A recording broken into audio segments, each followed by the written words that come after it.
I am not joking about that epilepsy warning, by the way. Seriously, if you're photosensitive, click off now.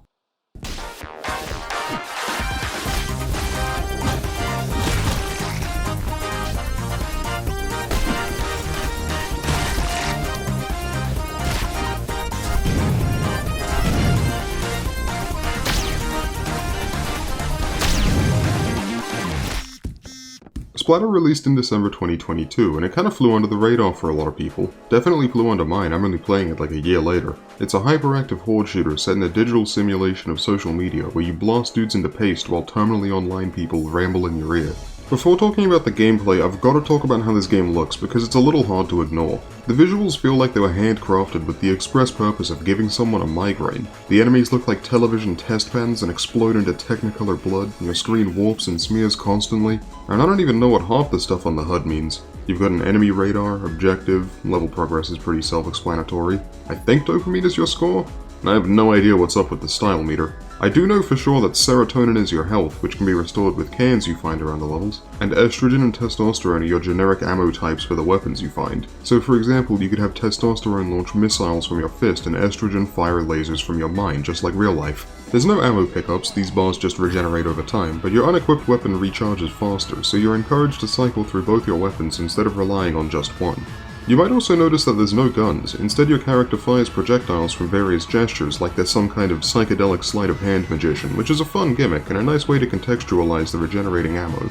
Weapon variety is actually pretty diverse for a game this small. You've got a fair few stand-ins for usual firearms, a 6-shot revolver, shotguns, a rocket launcher. I love how the sniper rifle uses your hand as a scope. But a fair few weapons are a lot more unique. Chop throws spinning discs that pierce enemies and ricochet off walls. Bomb lets you lob a cartoonish explosive that bounces around. But my personal favorite is FUCK!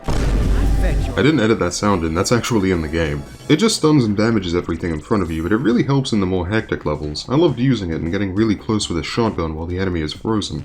Ironically, there's a weapon called Stop that also freezes and damages enemies, but the enemies are stunned for such a little time that I rarely found it useful. You've only got 2 weapon slots, and using a slot in some of the weapons just didn't feel worth it. Goop just felt awful. You flick a little bubble that explodes after a few seconds, but it doesn't feel much more impactful than a regular attack, and in a game this fast paced, I need the damage when I shoot the weapon, not 2 to 3 business days after I hit the guy. Hey, me from the future here. I'm dumb. You're meant to shoot the bubbles while they're priming to make them do more damage. It's actually really good. I didn't know that before I wrote the script. Sorry. The melee also felt a bit weak. It chains nicely with the dash, but getting close to the enemies never felt worth the risk, and it's not like it does high damage or anything. Maybe they should have let you swing while shooting so you could combo it with shotguns for high burst damage, or give it some more knockback to get enemies off of you, because as it stands, I only really used it to finish off downed enemies. Overall, I think the combat is good. It's a little clunky and not very deep, but the great sound design and fluid movement keeps it satisfying, and I didn't find myself getting bored of it for the whole playthrough. Splatter takes place in a digital simulation where 3 admins send waves of enemies at you. These admins are all caricatures of obnoxious people you've probably run into online. You've got a basement-dwelling anime profile picture who goes on about how they've ruined his favorite franchises, one of those egotistical monkey NFT crypto bros, and some new age cult leader guy trying to lead you to your ascension. There's also an enigmatic 4th character, but I'll talk about them later. They all start just trying to chat with you, but the more the game progresses, the more antagonistic they become. They begin as annoying, but the more you learn about them, you'll soon come to realize they're truly deplorable people. Each level's visuals change based on which admin is running them. The anime guy's levels feel like a mix of an arcade, bowling alley, and laser tag arena. The Crypto Bros levels are crammed full of casino imagery, and the cult leader's levels are an amalgam of generic vaporwave stuff. The music here is also way calmer, which makes your stylized ultraviolence stand out even more. Splatter's soundtrack is pretty good. It's extremely chaotic and scattered, which is exactly what you should expect from a game that looks like this. It's all dynamic too, which is great. As the waves get tougher and the enemies get faster, the music ups its intensity to match.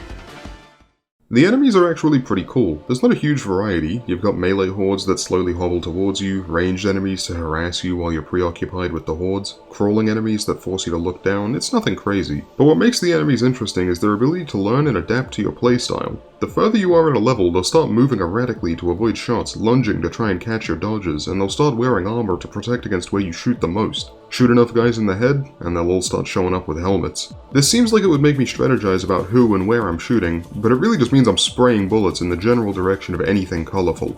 This enemy learning system is pretty great. It gives each level a real sense of progression, where you can see the difficulty ramp up in real time. Oh, and there's also these guys that do a little prayer and call a magical missile strike on your location, regardless of where you are. They should be your highest priority, but tracking them down could be frustrating because they blend in with the chaos, and sometimes I just ignored them and focused dodging their attacks. Maybe they should have made unique enemy types look different on the minimap to mitigate this. The level these guys are introduced in is just awful too. I'm not sure why the devs added a platforming segment because the character's movement is definitely not built with it in mind. Just because the character has a jump button doesn't mean you should add platforming. Okay, well it's a bit more than just a jump button. You can also dash infinitely in each direction and air dash diagonally downwards. The platforming isn't offensively bad, but it's tedious when you die later in the level and have to do it all again. There's no checkpoints in this game, so if you die you have to restart the whole session. The levels are usually only a couple of minutes long, so this shouldn't really bother me, but the reason it can be frustrating is the timer. I feel like over half my deaths with the game telling me to pick something up, not knowing where to go, and losing the time. I didn't even notice the item shows on the minimap until over halfway through the game, but even then that doesn't account for verticality, so it's still easy to get lost. Checkpoints would have made this a lot less frustrating, but you could also just remove the timer on these non-combat objectives. The timer is usually great in combat, encouraging you to engage the enemies rather than play passively, but outside of combat I don't know why the game gives me limited time to walk over to a disc and press E. Or maybe you could have it under the accessibility options. You can tone down enemy damage and health if you're struggling, at the cost of a decreased points modifier. My problem is that neither of these are the things I was struggling with, but I would totally sacrifice points to turn off the timer. Points are only used to unlock colors and cosmetics for your character's arms, which is a nice bit of customization and a fun incentive to go for higher scores. There's a couple you can only get if you own other games made by the same devs, which is fine, but I really dislike how there's an achievement for all cosmetics that requires these paid ones. I don't really care about achievements, but it still feels really shitty and anti-consumer to lock these behind buying other games. Oh yeah, the points are also tracked on a global leaderboard if you care about that. But one time I finished a level for the first time and ended up third on the leaderboard, so I don't know how much a high score is really worth. Damn, this game really did fly under everyone's radar. Splatter has unique ways to keep the gameplay interesting by adding certain objectives you need to do. Killing enemies to increase the timer, staying within a moving spotlight, collecting coins, but my personal favourite was in one of the fourth character's levels. You start the level and immediately the vibe is different. The enemies don't even notice you, some are crying, one bashes its head against the window. The only ambience is a constant distorted noise. Well, the door's locked and I only have one objective, so...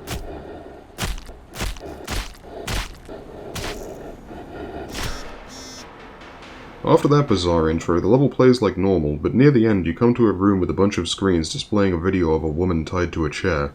The cameraman puts on some gloves and walks to a table of utensils while you are given one simple task. Do not look away. Now, when I was playing this for the first time, fucking alarms were going off in my mind. Like, what the hell, is this some torture video? I mean, no one played this game. Can you just slip something like this onto Steam without anyone noticing? Did I just stumble into something I shouldn't have? Oh shit, there's enemies too. You have to kill all the enemies while not looking away from the screen for more than a few seconds, or you get an instant game over. The enemies are almost silent aside from their heavy breathing, so you have to rely on the radar, which is a good way to remind me to use it. I don't know if it's just me, but I almost never use the minimap in other shooters. It's a real problem. It also starts turning some of the screens on and off, so you have to constantly change where you're looking. I wish Splatter leaned into these unorthodox objectives a bit more, because this is the game at its best. Oh, and as for the woman in the video, they just brush her teeth, don't worry, she's fine. Actually a pretty clever way to do it, because it's nothing explicit, but it's still very uncomfortable to watch. I would have liked to know more about the planning behind this segment, and I thought I could have through the in-game developer commentary, but unfortunately there isn't one for this level. Dev commentary is such a cool feature though, I love it in anything that has it. Though I will say some of the dev commentary is really quiet and hard to hear over the game. From here on out, we're going to be getting into spoiler territory, so I'm actually going to do my conclusion here. Splatter is definitely a very flawed game, but I do recommend playing it for yourself. It's got shallow but satisfying combat, an insane visual style, and one of the most unique stories I've seen in a video game. If you're interested, click off and pick it up, maybe over a Steam sale, because from here on out I'm going to be spoiling all the important stuff. Who am I kidding? No one ever stops watching when a spoiler warning comes up. You're probably going to sit here and let me spoil it for you. I debated whether to talk about the ending at all because I know this, but it's the main reason I made this review, so I really can't just ignore it. In another level from the fourth admin, they speak on their goal. Keep people engaged. Keep eyes on their screens. This fourth person is the simulation, an algorithm trying to keep people trapped in itself, just like any social media. Then, surprisingly, you have a boss fight. This kinda comes out of the blue since this isn't the final level and it's the only boss in the game. It's an okay fight, it's got some wonky hitboxes and sometimes you can't see the telegraph for an attack behind particles, but I only really take issue with these skulls it can summon. They shoot at you independently of the boss and there's no way to interact with them.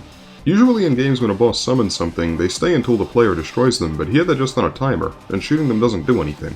But I always want to be looking at the boss because I need to shoot it, so these skulls can kill me from off screen. You're half blind the entire time, and it can just feel a little unfair. But you know what? I don't really care, because the music here is just so good.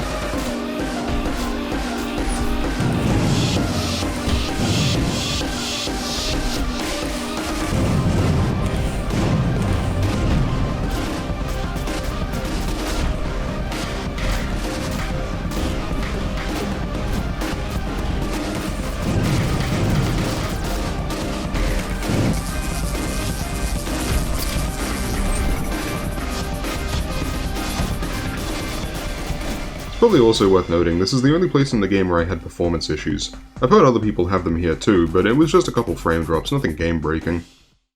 After the boss level, you have your final encounter with each of the admins, and it really does show them at their lowest. At this point in the game, all the characters hate you. The simulation has put you here for them to hate you. You are here to keep them engaged through anger. I do need to give props to the voice actors. They all do a great job portraying these characters, making them come off equally egotistical, deranged, and pathetic.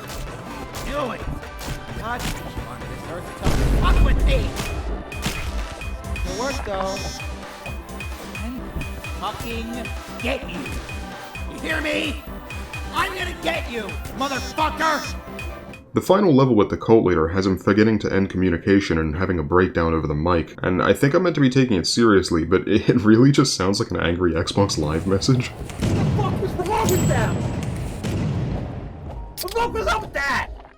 Once you're done with each of the admins, the simulation promises that you're almost at the end and puts you in the final level. Garcin, Estelle, Inez, and me. You'll be on a timer and you have to kill a number of enemies before it transitions to a new area and resets the timer. So you kill, and you kill, and you kill. Eventually you'll have gone through every room and then it repeats. You soon come to realize there is no end. This is an endless horde mode with no way to win. All you can do is go for a higher score. This is the simulation's final trick, to keep you trapped here forever the same way it trapped the others. If it kept others here because they kept feeling the need to argue, it's keeping you here because you keep feeling the need to kill. But unlike the others, you can leave. You can close the game and move on with your life. And that's it. That's Splatter. This ending might seem a bit anticlimactic, but what really kept it in my head was the title. Garcin, Estelle, Inez, and me. These names are the characters of Jean-Paul Sartre's 1944 play No Exit. The play follows Garcin, Estelle, and Inez as they are damned to hell, but despite their expectations, hell is just a furnished room that they can't leave, no torture or suffering. But after revealing their sins in life, they begin to despise each other. Their true torture is having to spend an eternity with nobody but each other and nothing to do but talk. Near the end of the play, Garcin, at his wit's end, tries to open the door, and after a few attempts, it does, allowing him to leave. But knowing that Inez sees him as a coward, he chooses to stay, not wanting to give her the satisfaction of being right. He can't fail, he has to prove to her that he isn't a coward. He chooses to stay in hell out of spite, resigning himself to this cycle of suffering for someone that he would have never seen again. Splatter is hell. Throughout the game, you can read the social media posts of the admins, and some of them hint at the characters possibly being dead. These ominous messages from the anime guy, the crypto bro being in hot water with the law, and yeah, even the player is probably dead. That title screen looks like it's from the perspective of a corpse. What initially seemed like a satirical simulation of social media is actually hell, and everyone is playing the role of each other's torturers. The admins exist to torture you, and you exist to torture them. The ending of Splatter is the open door. You can either leave and move on, or keep searching for a resolution that you will never reach. As for me, I think I'm done with Splatter. I'll probably never open the game again, but I definitely won't be forgetting it anytime soon.